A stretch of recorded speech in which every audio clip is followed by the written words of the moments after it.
This world around me has changed, but the people stay the same. I don't know where to go from here. This town was bringing me down until you came in the nick of time. And I'm so glad that I have you here. You gave me something new. You gave me something new.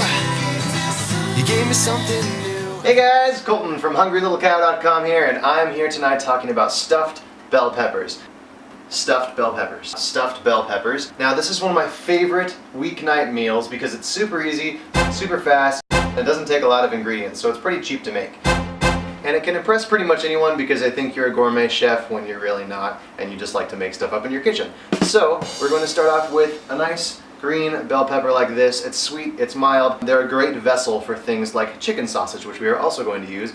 And then we're going to top it off with a nice melted brie cheese in the oven, which is amazing, and it can impress pretty much anyone, even though it's one of the simplest things I've ever made. Okay, we have a few ingredients for you guys to grab at the grocery store.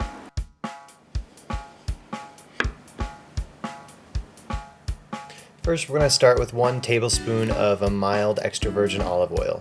Then the star of the show, the green bell peppers. You can also use red peppers if you want.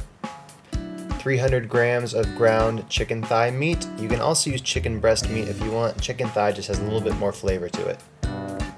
Then move on to 1 small sweet onion, diced.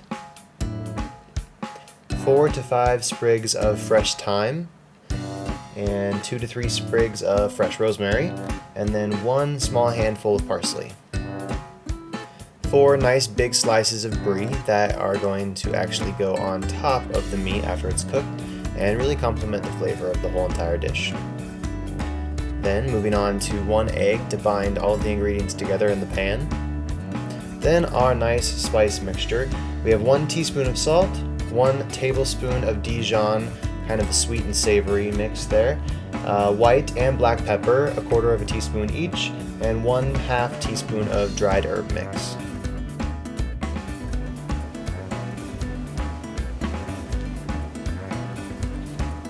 First, we're going to start with our fresh herbs. Go ahead and strip the thyme leaves right off of the stem there. The thyme stem actually doesn't have very much flavor, so go ahead and discard it.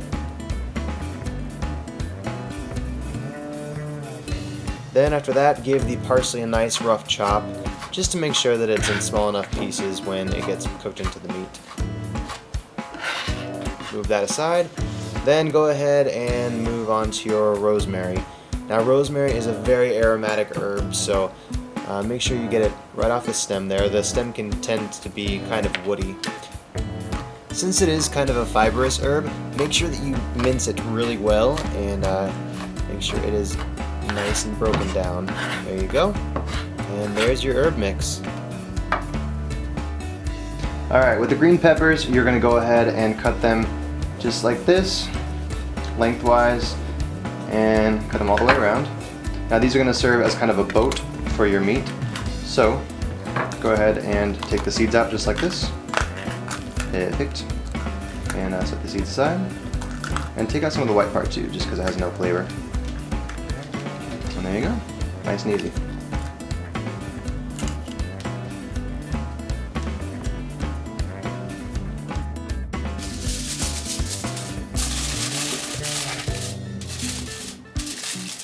Alright, I went ahead and cut the peppers up and I put them in a tinfoil lined pan for the oven. Go ahead and preheat your oven to 210 Celsius or about 410 Fahrenheit. Nice hot pan, tablespoon of olive oil, and go ahead and let that heat up a little bit. Add the chicken meat right to the pan there. They always say it's sexy to cook. So if you want to impress someone, cook them dinner, but cook it before and then invite them over later. So they don't have to see all the raw chicken meat. As you can see, the meat is starting to lose its pink color. So go ahead and add the onion there to add some amazing flavor and texture right to the dish. Now you're going to want to cook this until you start to see the onions becoming translucent and you see no more pink in the chicken meat. What you want? Take your egg, give it a nice crack, drop it right into the dish.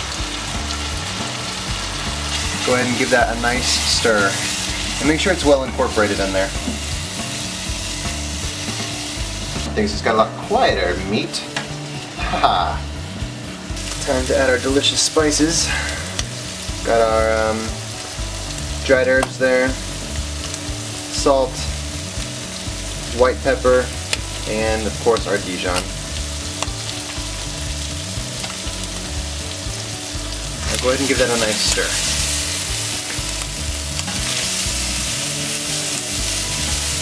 Now the thing is, you can always add seasonings later to a dish, but it's really hard to take them out or counter them once you've actually added them. So be aware of that when you're cooking at all times.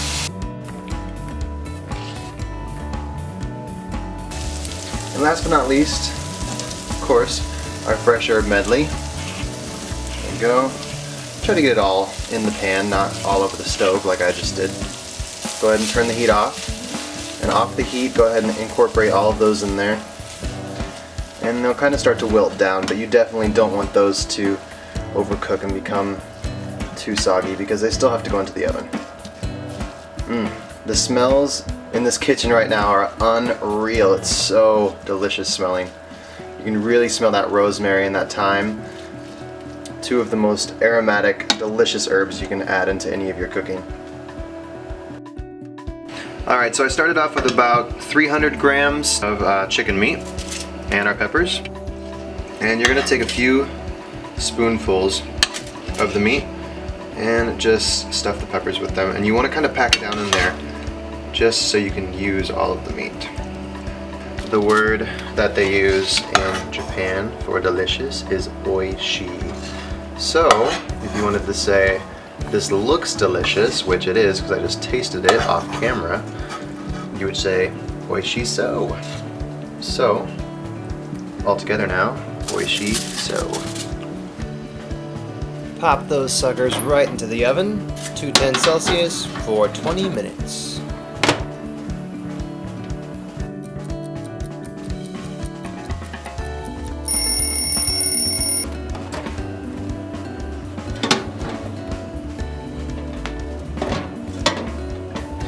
Alright, gonna go ahead and put the brie on next.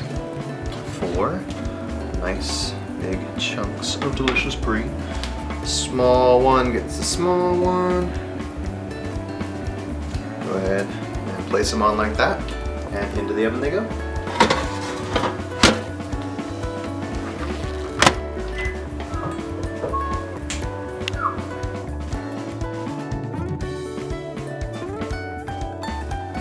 Alrighty, fresh out of the oven. As you can see, you have the brie, which forms a nice crust over the top and kind of melts into the meat, and it keeps everything inside nice and moist. So you're getting the moisture from the pepper and the moisture from the brie sinking down into it. And I'm gonna take one out here. Delicious. And you know, if you want to do this, I always like to get all the goodness added to it. There you go, your finished product. And that, my friends, is how you make a stuffed pepper that will impress pretty much anyone. It's full of flavor and is super simple in the Hungry Little Cow fashion. And from one Hungry Little Cow to another, moo, bon appetit. And you can see just how juicy this is as you cut into the pepper. There's so much flavor and so much juice in the pepper.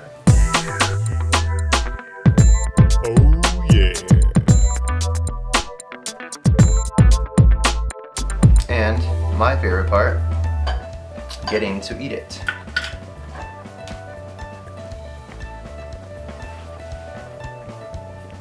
It's really hot. I don't know how they do this on TV. I took a really big bite, and I'm eating with my mouth full, so my mom is gonna kill me. But, you know, but it tastes really good.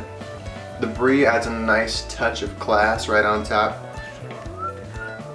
Here you go, cameraman. Eat the pepper, yeah. Ooh, how does it taste?